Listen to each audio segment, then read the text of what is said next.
Attention all you rule breakers, you misfits and troublemakers, all you free spirits and pioneers, all you visionaries and nonconformists. Everything the establishment has told you is wrong with you is actually what's right with you. You see things others don't. You are hardwired to change the world. You are listening to the Spiritual Activist Radio Show, and I am Rahasya Uncensored, where we look at the world not as it is, but as we know it can be, if and only if we have the courage to question the answers we've been given. This is our world, and it's time for us to take it back.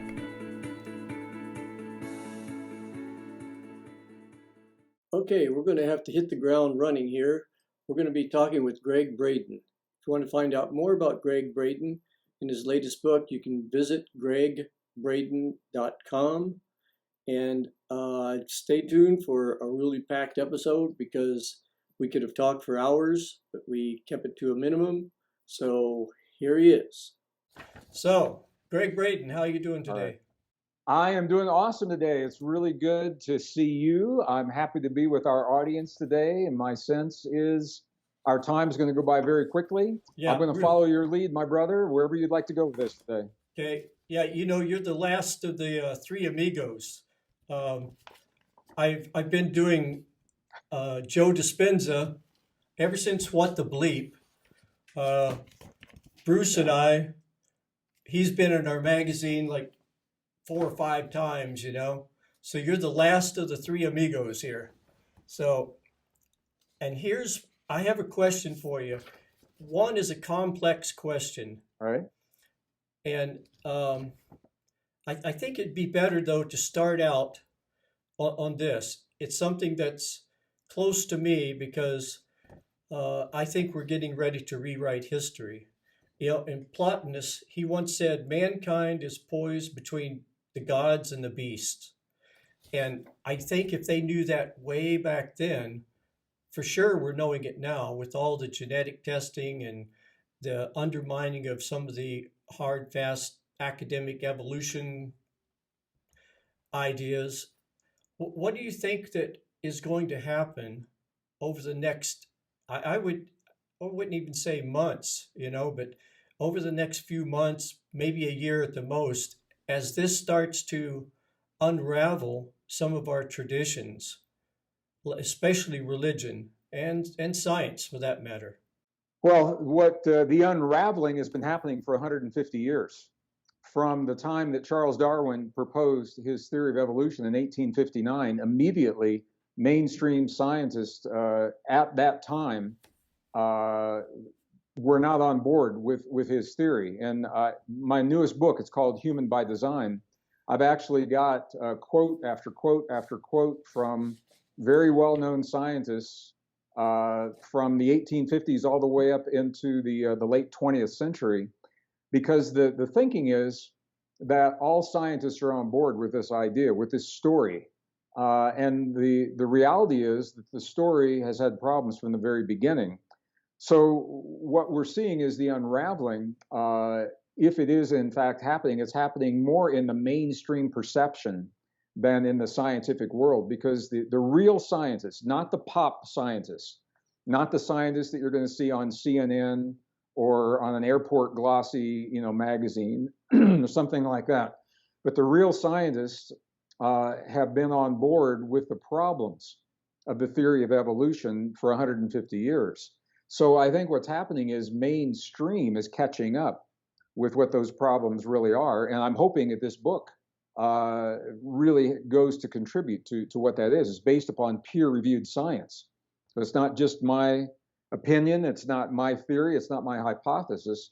And there are two big problems. The physical evidence has never supported Darwin's idea of evolution, and we've known that for 150 years. But if that was the only story, we wouldn't be having this conversation. What's new is in the last few years, last 5 years, last 7 years, the DNA evidence that cannot be refuted. The DNA evidence is now overturning 150 years of scientific thinking, and the DNA evidence is telling us that we did not descend from Neanderthal, that we did not descend from those other forms of life that you see on what is called an evolutionary tree of life, number one. Number two, the DNA evidence is telling us that we as modern humans appeared suddenly on Earth 200,000 years ago. And what's interesting is that the mainstream science actually agrees with that. They agree that what are called anatomically modern humans appeared relatively suddenly 200,000 years ago. So they're on board with that. The problem is, where did we come from? Because there appears to be no evolutionary path leading to our emergence. We just showed up. And now that we have what is called forensic DNA, this is where we can take modern DNA, DNA from modern humans today, your DNA and my DNA, and scientists can now look at this and work backwards to find out what had to happen for us to be as we are today. And this is where, if there's anything unraveling, this is where the story is really unraveling, because the forensic DNA is showing that our genome has been tweaked, that there's been a genetic fusion in chromosome number 2, for example, that simply cannot happen under natural conditions. It doesn't happen. Evolution cannot explain that tweaking. There has been a reversal of genetic letters in chromosome number 7 that gives us the ability for complex speech and the ability to connect our tongue and our mouth and our brain in a way that we can have this conversation. The chromosome 2 changes are what gives us our neocortex and our uniquely human abilities of empathy and sympathy and compassion and self-regulation of our biology. And we could say that these things maybe were an accident, maybe they're a fluke. The problem is they all happened at the same point in our history. They all happened 200,000 years ago. They didn't happen slowly, gradually over a long period of time. That's a problem for scientists that are adhering to the story, Darwin's story of evolution. So I want to be really clear on this, though. We kind of jumped right into this. I want our viewers to know I'm a scientist. I'm a degree geologist. And as a geologist, I've had the opportunity in my career. I was a geologist in the energy industry back in the energy crisis in the 1970s, the first energy crisis in the 1970s. And I had the opportunity, I've seen evolution in the fossil record. So I've seen evolution for many forms of animals, for many forms of plants, for many forms of insects. So I want to be really clear. It's not that I don't believe in evolution. I do. And I think Darwin was right on for some forms of life. The story breaks down when it comes to humans. And this is where I think Darwin, if we can say that he made a mistake, I think this is where he made the mistake. Because what Darwin said was he looked at some forms of life in one place on the planet, in one moment of time, and he generalized and said that what he saw happening there was true for all forms of life, everywhere on the planet, throughout time, including history. And I think that's where he made the mistake. Okay, so at this point, I would like to ask you a question that I think probably any unindoctrinated adolescent would ask. Who did the genetic alterizations? We don't know. That's the whole point. The point is that we are steeped in a scientific story that requires our scientists, the brilliant minds and the passionate hearts of our young people that are in school right now, that are willing to dedicate their lives to understanding and unlocking the mysteries of human existence. They are required in mainstream education to follow a story that we now know is no longer supported by the evidence and based in false and obsolete science. But they're required to do that. So this is my thinking right now. I am a scientist. I lost credibility for my science the moment that I began talking about spirituality with science. So when you marry science and spirituality in the scientific community, typically, we lose our credibility. So I have nothing to lose any longer by sharing the truth as I have come to understand it. And what we can say with absolute certainty is that the evidence does not support the story of evolution. So I want to make a distinction here. There's a huge difference between trying to fit all of the evidence that is recovered into a pre-existing story, a pre-existing theory, which is what we're trying to do now. There's a huge difference between doing that and following the evidence to the story that it is telling us and allowing the evidence to tell us, what that new story really is. This is my invitation. This new book is my invitation for mainstream science, for academia, to do just that, to allow our young people to follow the new evidence to the story it tells, so we can answer the question that you've just asked: what happened in the past? So as a scientist, I cannot tell you. What I can tell you with absolute certainty is this. I'm now in my mid-60s. I have spent much of my adult life with indigenous peoples throughout the world and studying ancient and indigenous traditions, cultures, texts, and the stories that are handed down from one generation to another. Now, I have not studied every single indigenous tradition on the planet. However, every single indigenous tradition I've studied, they all tell the same story. And the texts support the story. And what that story is that there has been an intervention in the past, and that we are the product of that intervention. That, depending on who you talk about, the Sumerians, the ancient Sumerians have their story. The ancient Egyptians have their story. The Christians have their story, and they've got pictures to go with their story. And the Hindu traditions have their story, and the Navajo of the American Desert Southwest, they have their story. The Hopi have their story. The ancient Hebrews have their story. Science has had a story called evolution. If you watch the History Channel, they have a story called Ancient Aliens. And now we have a new story from our DNA that says something happened in a moment in time. It didn't happen slowly, gradually over a long period of time. 200,000 years ago, our DNA was shifted over multiple chromosomes in a way, or in ways that cannot be attributed to biology, to evolutionary biology as we know it today. So the common theme in all those stories is that there has been an intervention, and that we are essentially the product of that intervention. That we, well, here's where the science is today. Because the scientists now know that evolution cannot be the reason that the DNA is as it is, they say that we have reached a point that they call forbidden territory. And I love that term.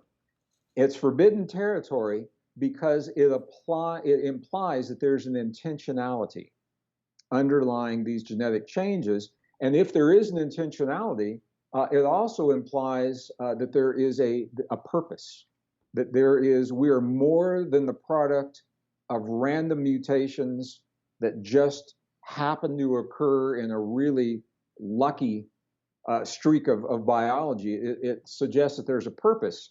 And this is where I'm really fascinated by this, because when I look at the changes in the DNA, they give us as humans, as modern humans, abilities that no other form of life are given, and they all fall under the category that we can call self-regulation of our biology. Now, I know Bruce Lipton talks about this, Joe Dispenza, both of these brilliant men are colleagues that I tour with frequently. We have this conversation all the time. We are the only form of life that can consciously sit down in a moment in time and choose in that moment to self-regulate our immune system, to strengthen it, to choose to activate the anti-aging enzymes that live within each of us, that choose to access deep states of intuition because we want to do that choose to go into the gamma brain state that Joe Dispenza talks about for healing. So we're the only form of life that can do that. And it's possible because of these changes that were made in our DNA 200,000 years ago. So along with the intentionality, we are now looking at the very real possibility that we are intended to access these extraordinary states of consciousness. Yeah, it has to make you wonder what else is locked up in our junk DNA. I mean, we could have the whole process of photosynthesis locked up in us, as far as we know, where we could skip the animal and the vegetative process of getting energy. It, for me, this is the most exciting time to be alive. And sometimes when I talk with friends, they ask me, and this is going to get into my next question, because I would personally like to know what your answer would be to this. I have many spiritual friends, quote unquote, and some of them are pretty in touch with reality. They look at the news and look at and they balance that out pretty good. But I have others, when I'm around them, I can't even bring up geoengineering or chemtrails or vaccinations or anything, because they're so afraid that by thinking about it, they're going to manifest that in their world. And I try to Sure. explain it to them. It's like, if you go back in ancient times from the Middle East, they say believe in Allah, but tie up your camel first, you know? And I think if I was to modernize that, it would be, okay, I can walk across this busy intersection, but I'm going to keep my eyes open while I do it. And it doesn't mean you're being negative. So my question is, and I can tell from everything I've read about you and watched, that you really do pay attention to what's going on in the world. I know you're not worried, but Oh, you're sure. deeply concerned, like anybody that thinks would be. And we all know that we're on the precipice of the cliff. And if we go too much further, we're either going to have to learn how to fly or learn how to land. And right now, we still have a choice. How do you walk that razor's edge of balance? Because somehow I've learned how to do this. And I've noticed if I can walk on that razor's edge, it puts me on a slightly higher visual point of what's going on. And I can see some of my spiritual friends that have their blinders on. I can see the world they see, but the horizon is pretty close. From up here, I can see a little further over the horizon. But it's precarious, because if you watch the news, it can grab you. Uh, but you can't, you have to learn how to balance it. How do you do that? Well, you just asked a whole bunch of questions in that question. So I'm just going to step back about a half a step. When we talk about spirituality and spiritual seekers, from my perspective, uh, everyone on the planet is on a spiritual path. We are all on a path of understanding our relationships, our relationship to our own bodies, our relationship to the earth, our relationship to one another, our relationship to the future, our relationship to the past, our relationship to the cosmos, and if you believe in a higher power. So spirituality, in the essence of spirituality is about relationships. It's about our relationships to this world and one another. Not everyone recognizes that they are on a spiritual path, and not everyone would identify with that term. But from my perspective, we're all at different places on a spiritual journey. This is part of the problem with the New Age movement, and it's like a pendulum. And I saw this happening back in the 1980s with the harmonic convergence and a lot of things when what was then called the New Age movement was really coming into its power, is that people would grab onto these ideas and they would take them to an extreme. That pendulum would go to an extreme. And I have friends that are in the same place. They're still in that extreme. And they believe that if they think about something, it's going to show up in their lives. This is where the science helps us. And I think science really helps to keep us grounded. Science does not have all the answers.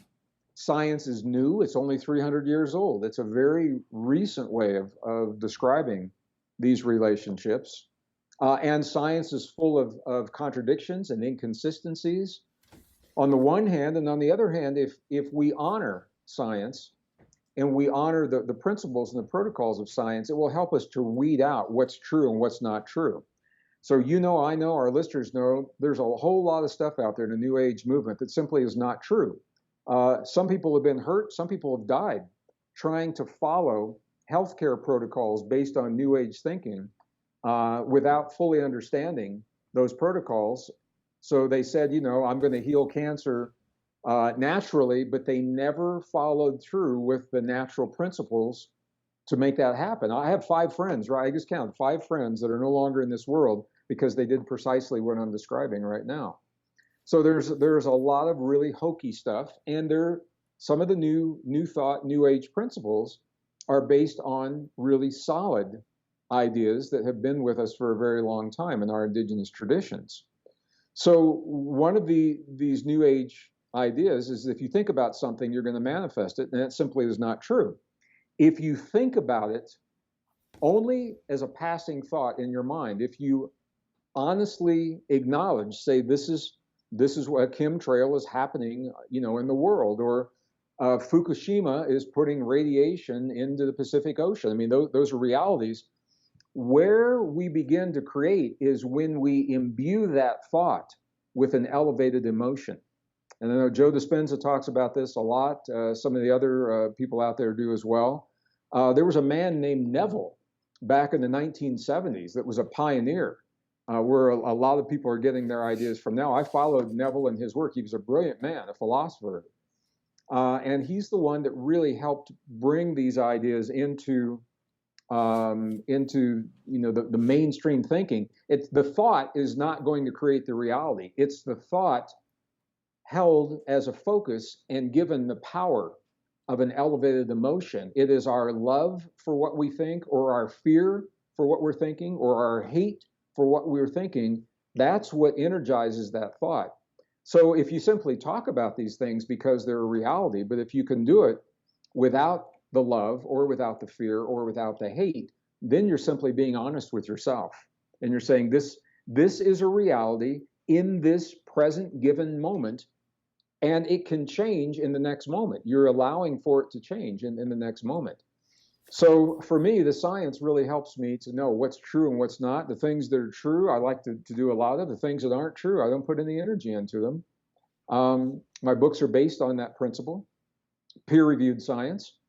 And I'm with you there. I have a lot of friends that, it is very difficult to have this conversation, but for the reasons that you've just shared, it's all about fear.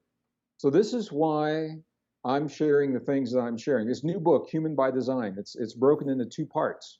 The first part is the science that overturns 150 years of false science when it comes to who we are. And the second part of the book is how do we apply that in our lives. My thinking is this: the better we know ourselves, the less we fear the change that we're seeing in our world. The better we know ourselves, the less we fear one another. The better we know ourselves, the less we fear ourselves, our own power, because we are self-referencing beings. So what that means is we identify ourselves with our environment. And when everything is nice and stable, we feel safe and comfortable. And when our external environment, when the economic system or the climate or the political system or the military system or the social system or whatever it is, when those things begin to change, we are saying, what does it mean to me? And if we don't know the answer to that question, if we don't know who we are, then those changes look frightening and it's hard to talk about them. If we know with rock solid certainty that we are imbued with the gifts and the abilities that I'm talking about in this book, and I think we'll talk about it in this, hopefully in this conversation a little bit, we begin to feel less concerned about our external world because our well-being and safety is not hinged upon what's happening out there. So when we know who we are in here, and so this is a long answer to your short question now, how do I do it? As I have become more comfortable with who I am and my potential, my abilities and my capabilities, I'm less concerned about the changes in my external world. Well, let's talk about your book a little bit here. You say it's broken up into 2 Right. parts. What's the 2 parts about, and why 2 parts? So we talked about this a little bit earlier in this conversation. The first part of the book, part one, is the science that now tells us that evolution is not our story. We are steeped in the false assumptions of Darwin's idea of evolution for 150 years in the mainstream. So when I say mainstream, it's mainstream classrooms, mainstream textbooks, mainstream documentaries are fighting to hang on to a story that is called the standard model. The standard model is no longer supported by the evidence, however, is still being taught as fact in mainstream. And there is such an effort to hang on to this story, even stations like PBS here in America. And I'm a huge fan of PBS, and I'm also very disappointed in PBS because they put their energy into an 8-hour series called Evolution, a beautiful 8-hour miniseries called Evolution. Beautiful graphics, beautiful animations, and they systematically chose to exclude any science that does not support the standard model, even though the science is out there. So they are contributing to these false stories, this false narrative. So the first half of the book is the peer-reviewed science that is telling us, number one, why the physical evidence. I'll just tell our viewers, if you look at the evolutionary tree of life that we've all seen, that modern humans shows a modern human skull up at the top, and then the skulls of other forms of life, Lucy and Australopithecus and Neanderthal and all these things, and they're all below us. And the idea is that we have descended from these forms of life. The problem is, if you look closely on those, look at the Smithsonian. I mean, they're very honest about what they're doing. The lines that connect us with those other forms of life, they are broken lines. They're dashed lines. They're not solid. And the reason is because there's no evidence to support those lines. They are called inferred relationships or speculative relationships. They are believed to exist. They simply have never been proven with physical evidence for 150 years, but we're teaching it as absolute fact. So I describe that in the book, but then I go further and describe the DNA evidence. So we've talked about some of this, the mystery of the fused chromosomes, the way the chromosomes are fused. Chromosome number 2, for example, it's a telomere to telomere fusion that simply does not happen that way in nature, typically in mammals. When you see a fusion of chromosomes, what happens is there are 2 chromosomes. Something causes a break in the chromosomes. It could be an environmental change. It could be a toxin. It could be all kinds of things. Typically, the chromosomes break and they fuse at the break point.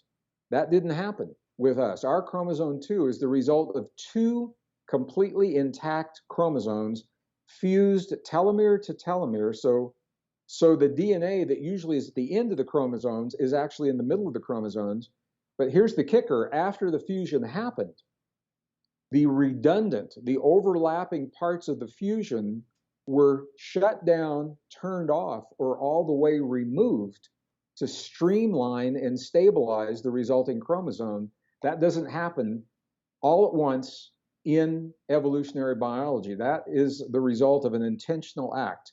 Now, we don't know who or what or how, but we know that's not, that biology doesn't support that. So, and then I talked about chromosome number 7. It's called the gene, it's called the FOXP2 gene. For 75 million years, all primates have this FOXP2 gene, and there was never a shift. It's a very stable gene. All of a sudden, 200,000 years ago, only for us, for modern humans, there was a little shift in 2 genetic letters that had never happened in 75 million years, and it didn't happen for any other primates, that gives us the ability for language and complex speech, and it has been stable since that time. So these are just a couple of examples. We talk about this in the book. So the first part of the book, I'm giving the reader the reason to think differently about our origins. The second half of the book is, now that we know that, what does it mean? How do we awaken the extraordinary potentials that these genetic changes bring into our lives? And this is so interesting because those potentials in the past have been believed to only be possible for mystics or yogis or advanced martial artists, or people that live in a monastery in a mountaintop, on the other side of the planet, and never interact with the world. And the reality is, what we used to call extraordinary capabilities, I believe, are actually ordinary capabilities that we simply have forgotten. So as we awaken these capabilities, and this is, I think, where we're going to get to our answer, as we awaken the capabilities, and as we follow the clues, I think by embracing these truths, they will take us back to answer the question that you asked at the beginning of this conversation. Where did those changes come from? I think as we embrace our potential, it will lead us to the answer of that story, lead us to our origin. And I think some people will be surprised. I think some people may not be surprised at what or how that intervention was, or how it occurred. Yeah, so much of what you're talking about as far as science goes, like even the fusion, would explain whoever it was that did that. That would explain why, if they started out with primate DNA, how we went from 48 to 46. Because if you take and fuse it together, you're going to lose a couple of DNA strands, But Greg, I have to say, man, sometimes I sit in awe of the world we live in, like listening to you right now, because we're living on the edge of a total transformation. I was walking through the university the other day, and this young student came up to me and she recognized me from the magazine. She says, "Oh, Rahasia, hey, I want to ask you a question. You see all of these amazing things out in the world. What do you think is the most amazing thing you've ever seen?" And I was thinking of all the amazing things. And I looked around and I told her, I said, "I think what I find most amazing is that there's so many people walking around that don't think it's amazing at all. How do they do that? How do you get up of a day and not have a conversation like you and I are having right now about the very essence of our existence, where we came from, where we're at, where we're going?" I mean, there's whole doors opening up. And like the other day, I learned the Hebrew word for paradise. One of the definitions is that it's a cage for animals. I mean, that alone gives anybody a little bit more to think about when you start reading some of the old biblical texts and all that. But this is going to be a hard red pill to swallow for a lot of people. And the old saying, well, you can't handle the truth. I think people are getting to the point where they can not only handle it, they're hungry for it. They're starving for the truth. And I think this is what's driving independent media. And, like I was talking to Dr. Tenpenny about vaccinations and everything. And what really came out as I started talking to my friends about the dangers of vaccination, what's really going on, I noticed the people that were absolutely for vaccinations, they're like adamant that this is the way to go. And every single one of them would say, read the science. Okay, have you read the science? Well, no, I haven't read the science, but I know I trust the science. And that's what they're saying. It's safe. Okay, I go and I read the science, and the science is telling me, I mean, from William Thompson at the CDC on, is telling me that something is very, very questionable about what's going on. And then I started talking to my friends that were against vaccinations, and they all did read the science. That's why they're against it. So there's a cognitive dissonance that people don't like to approach sometimes. And I heard you say one time that something about there are forces behind the scenes that are doing things to help us through this. And I sort of see this too. Even on Fox News, they're starting to talk about UFOs and different things, and that's a good sign that they're at least talking about it. But I think there are Sure. forces within our government, our military, uh, that have to stay sort of back beyond, behind the scenes. But I tell you, when you start pulling that curtain back a little bit, you start seeing what's going on. And it is just an old, frail, old man psychopath back there pulling levers of fear and control issues.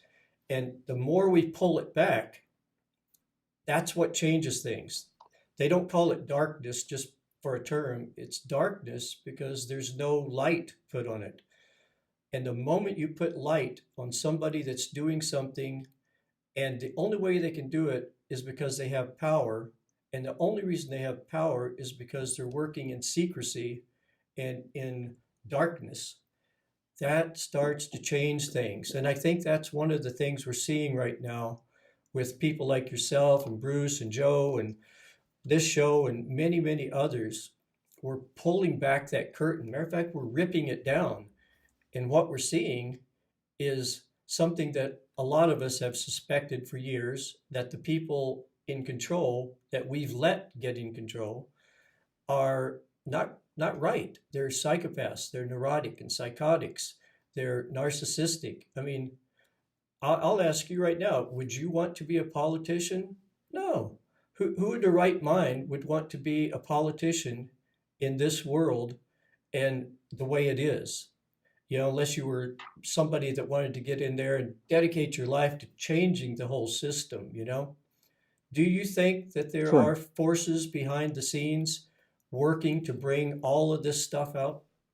Well, I'm just going to go back to what you said earlier. The veil has already been pulled back. The veil's been pulled back for a long time. I think what's happening now is more people are becoming aware, and they are open to that awareness because they see the world changing.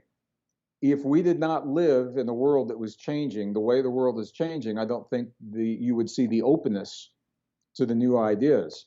So, and this is something I've talked about for a very long time. But we live. I'm a scientist. I recognize cycles in nature, and cycles aren't talked about here in Western science very much. But I look at the big picture of natural cycles. We're living the convergence of three cycles in a very rare way. We've never seen in 5,000 years. The climate cycles that are natural rhythms, economic cycles, natural rhythms, and human conflict cycles that follow natural rhythms. All those are converging. They're turning our world upside down. And people now recognize that something has to change. And the only things that are lighting up are the things that are not sustainable. The things that are sustainable and true, there's no problem with those things. It's the unsustainable things that are based on lies or based on false thinking. So yes, that is why the veil is being pulled back. That information has been out there for a long time. It simply is that more people now are open to embracing what that information is saying. There have always been forces. I've been asked to run for political office. I was just recently asked to run for a congressional seat, and I've declined because I feel like I'm probably more effective as an independent researcher and author than I would be as a politician beholden to the people that elected me to represent them. That would be a very narrow constituency. Although I have a lot of respect for, there are some good politicians out there, but the system is so broken.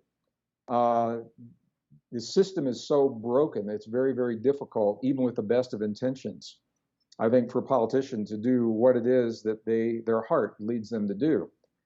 I did a program in Washington, D.C. not long ago. You never know who's going to come to a program inside the Beltway. And there was a man that came up to me during the break, and I didn't know exactly what agency he worked for, but I knew that he was there as more than a passing interested attendee. And he came up and engaged me, and we started a conversation. And I asked him, I said, do you have a problem with what I'm doing here? Or do the people that you work with have a problem with what I'm doing here? He said, Gregg, not at all. He said, we would like for this information to get into the mainstream, to get to the public. We don't know people the way that you know people. This is what he said to me. He said, you're sharing this information in a way that is responsible, it's professional. You're not telling people that there's a bunch of bad stuff and then sending them home with a lot of fear. And there are some people doing that. There are people out there talking about conspiracies and dark governments and aliens and abductions, and then they say, okay, have a nice day. And what do you do with that information? Right. So he said, we would like for people, he said the world is changing. And he was very interesting. He said, the world that you're speaking to is the world that we live in with our families. He said, the world's changing for all of us. We all have to think differently. And he said, I am curious as to how you go about doing this as well as you do. And that's why I'm here. So do I think there are forces out there that would like to bring a lot of this information to light? I know there are.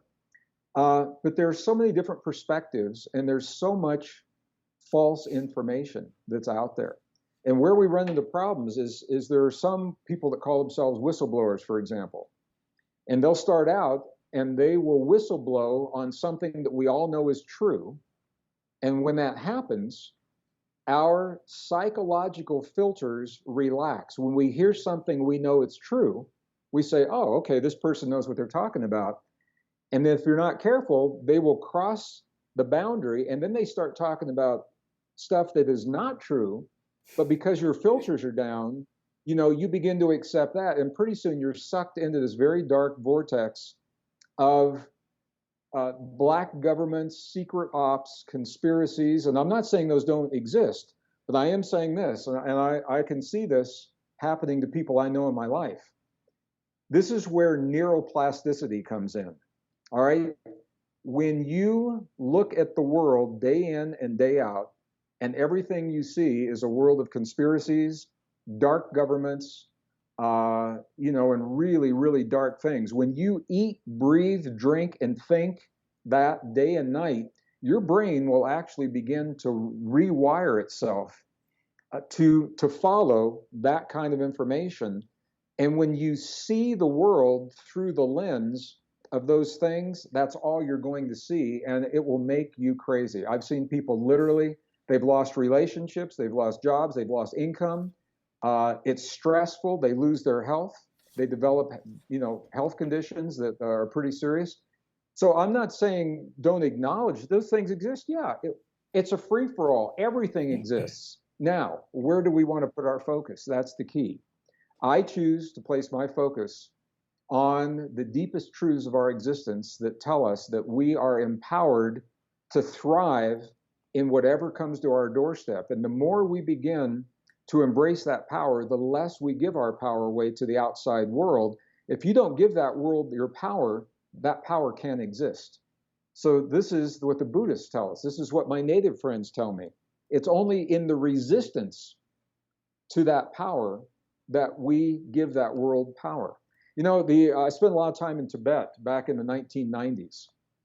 And when I talked to the monks and the nuns and the abbots about meditation, and I would say, when you guys go into your meditations, what do you do with the stray thoughts that come to you and distract you from your meditation? And they laughed at me, and they said, those stray thoughts are part of the meditation. They're not distractions.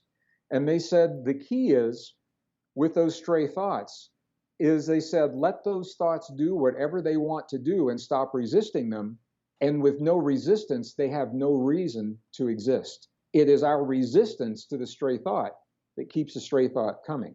So I'm using that as a principle to these forces that we're talking about. It's our resistance when we're fighting. That is the fundamental law of this reality. It is that resistance that gives them a reason to be. When we begin to shift our focus in a very real and very healthy and very honest and truthful and factual way into the deepest truths of our existence, our whole world begins to change. And I'm seeing this happening in communities all over the world right now. So it kind of goes back to the first part of our conversation. Yeah, I think at this point, Greg, it doesn't take a genius to figure out that we're going to have to come at this from a different level of consciousness that created the problems. Because if we keep doing it at this level, sure, we'll end up in a revolution. The revolution always ends up turned back against us with some dictator So it is definitely time to go on. And one of the things that makes it difficult. Well, I want to say, Go ahead. I want to say something about that, because I sense you're talking about America, or possibly about Western society, Western civilization. Uh, and I get a lot of questions, a lot of comments. People very concerned about who our leaders are. And what I want to say to our viewers is this: presidents come and go. Presidents don't have the power that we would like to think that they're important, and they have power, but they are not the omnipotent power that we would like to think. My concern is this: a little over 200 years ago, what I believe was a divinely inspired document seeded the idea of America, not the America we have today, but the idea. And to give that document power, we had what was called a constitution that gives power to the ideas of freedom, the freedom to live, the freedom to pursue joy and happiness and fulfillment in our lives. That has never happened anywhere with any government in 5,000 years of recorded human history. I personally believe it is a divinely inspired document. My concern is less about who comes and goes every 4 years or every 8 years. My concern is about, are we going to preserve the gift of that principle, that those documents? Or many people believe they are now obsolete and they think they understand them better. And I'll tell you and our viewers, I travel the world, and publicly, other people from other countries will say things publicly. Behind the scenes, over a quiet meal at night, on the ride to the airport, backstage when nobody else is listening, 100%, every one of those people that I've talked to in every country have asked, they plead, they say, please, whatever you guys do, you guys being America, whatever you guys do, don't mess up that Constitution, because if you lose the freedoms you have, you will never have them again, and the world will have nothing to aspire to. And I think that is a very, very powerful knowing. So my concern is, the diversion, all the political stuff going on, those are diversions. Where are we with the fundamental principles that make this country what it is and have given this country the freedoms? And that's where I would keep my eye. That's the bouncing ball I would keep my eye on. And I do believe that this is a divinely inspired document. There's 56 men, and they were all males at that time. 13 of them happened to be Masonic traditions, Freemasons, and they understood a lot of the principles that we today call New Thought principles. And I've actually read the letters that these men were writing back and forth between one another. They said, we don't know what's going to happen 200 or 300 years from now, but they actually modeled the scenarios. They said, if this happens, how do the people have the freedom to prevail? If this happens, how do the people have the freedom to prevail? And from all of those scenarios, they put together the system of government, 3 branches, the balance of power, and the Constitution that gives power to the population that has never been given to any other nation. Even now, other nations are trying it and they can't do it. So that's where I really feel where the action is right now. Are we going to preserve the wisdom of those people who gave us these freedoms? And I pray that we don't let those freedoms slip away, because those are the very freedoms that allow you and I to have the conversations we're having and to pursue the kinds of things that we're pursuing right now. That's all I'll say about it. Well, I just wanted to mention that. Yeah, that pretty much nails it right on the head for me too. And I think one of the things that whatever the powers that be are afraid of, because let's face it, they've incorporated the United States, they've changed everything. They've even changed the Constitution. One word changes everything in the new Constitution, and people don't realize what's going on. But as we are more well-informed, if we're a well-informed citizenry, that is the thing that's going to turn the tide. And it's so important, Greg, what all of us are doing out here right now, talking, because I don't know about you, but sometimes I put myself on the front line as being out there publishing a magazine and talking about things like vaccinations. I'm going to be interviewing Kevin Shipp. He's a, CIA agent whistleblower, Sure. talking about what's really going on with the CIA. And we have over 2,000 secretive organizations within the United States that hires over 1 million people that have signed non-disclosures. That's a lot of people in our civilization that are doing things in secret. And as we start talking about this and getting it out there, like we were talking about before, putting that light of consciousness on it not only allows other people to see it, but I do believe there is a grander consciousness that gives that a chance to penetrate even more into the human psyche and into the planetary consciousness. So I have one more question because I think we're getting close to time, and this is a touchy question, I know, but I would like to ask you, what do you think? Like the George Guidestones talks about 500 million people being the optimum level, and if you really look at it, the reason the population stayed that way is because we were living from direct sunlight. But when we started processing ancient sunlight, fossil fuels, it's allowed us to grow exponentially. And if we're not careful, we're going to be 10, 11, 12 billion people. And I hear so many of the spiritual people talking about abundance. You don't have to worry about the water, the food, nothing, we're living in abundance. They're trying to fool us, but I don't think so. I think the optimum level for this planet probably is 500 million people. And I think there are very powerful people that know this. But if we could start taking it under control, talking to the Catholic priests, I mean, they're still telling people in sub-Sahara Africa that have AIDS, telling the married men that you have to Sure. not wear a condom. I mean, this is complete lunacy. If we start taking control of the Yeah. population and finding really good ways to do it, we won't drive it to the point where it's going to be done for us, which will get ugly. What do you have to say about that? Everything I'm hearing you say, with this respect, and everything that we've talked about, all of the things that we see as unhealthy choices, unhealthy ways of living today, the emergence of hate, for example, hate based upon the color of our skin, upon our sexual orientation, upon our religion, cyberbullying in schools with young people, our relationship to the earth, overpopulation, depletion of resources, all of those things, as different as they are from one another. And this is where I'm very passionate about my work.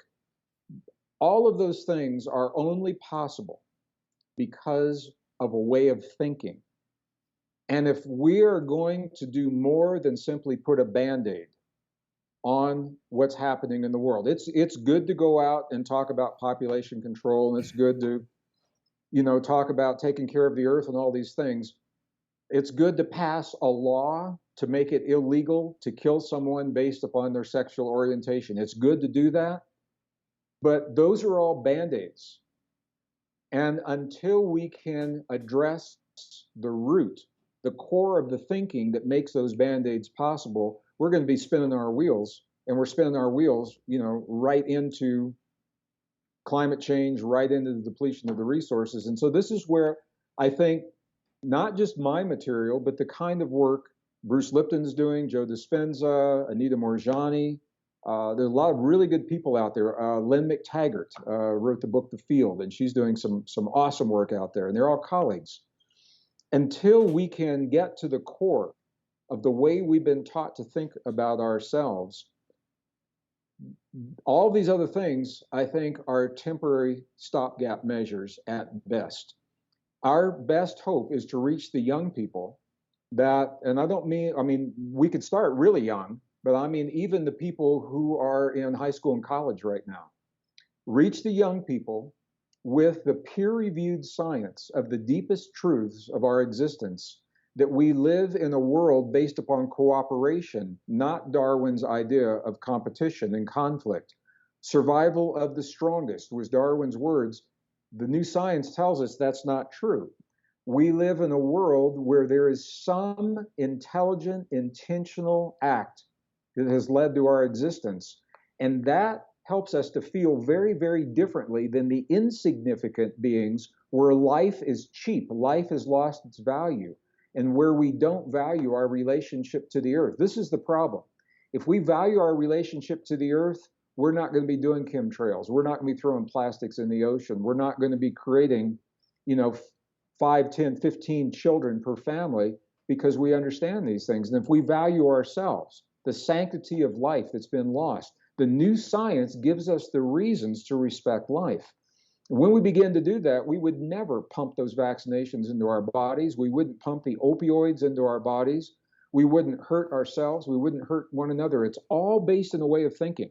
So for me, the key is to go to the root of where that thinking comes from and share honestly, truthfully, and factually what we now know to be true that overturns 150 years of false science. I think that's where the action is. That's where we really begin to heal this planet. So, for people that are drawn to act, to confront something in the moment, I respect that. It's not my path, but I respect that. My path is the legacy that I would hope to leave when I'm no longer in this world, is that I have left a reason to think differently and instilled that into a generation that can make that difference and begin to think differently, vote differently, live differently, and demand a very different world. And I think that's the way I'll answer that question. Well, Greg, all I can say is you've had a very positive effect on a lot of people. And seriously, I say it sounds like a profound statement, too profound to be true, but seriously, I know a lot of people, including myself, sleep better at night knowing that there are people like you and others out there really doing your passion and really getting this information out. And I so much appreciate your time. So much. I'd like to make a quick thank you too to, I don't know if you know Sally that works with Bruce Lipton. She manages all of I know his. Sally very, very well. Yeah, okay. She is the Yeah, I know one that Sally. she's the one that got me in touch with Paula, with Joe Dispenza, to get that interview. And her and Paula are the ones that got in touch with Lori to get this interview. And I just want to thank all of these women that work behind the scenes. I mean, I can almost cry a little bit right now because they work so hard and so diligently to keep you guys out there, keep everything organized. And I would just like to thank them all. They're good women. We're all supported by good women. Joe and Bruce and I are brothers. We've known each other. I've known Bruce over 25 years before he ever had his book out there. Yeah. The women that support us, Lori has worked with me. This February is 23 years we've worked together. Wow. She works very closely with Sally in Bruce's office. We all work with Paula, and Paula, travels with Joe tremendously. And it's a team, and we men are supported by some awesome divine feminine energy, and we know that, we acknowledge that, we're very blessed by it. Thank you for recognizing them, and I'll pass it on to Lori appreciate and it. Sally when I talk to them after this interview. Okay. All right, my brother, thank you for the work you do. Yep. Thank you to all of our viewers. Thank you so much for your time, Greg. Love you all. Take care. Bye-bye. You're welcome. Wow, that was a great interview, and we're going to have some more great interviews coming up.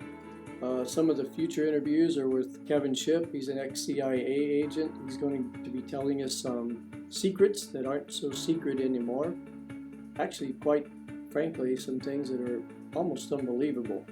And remember, this show is a non-profit show. You can visit spiritualactivist.com, where you'll find a link there to our special PayPal link, where you can leave a tax-free donation. Thank you very much, and we'll see you in a couple of weeks.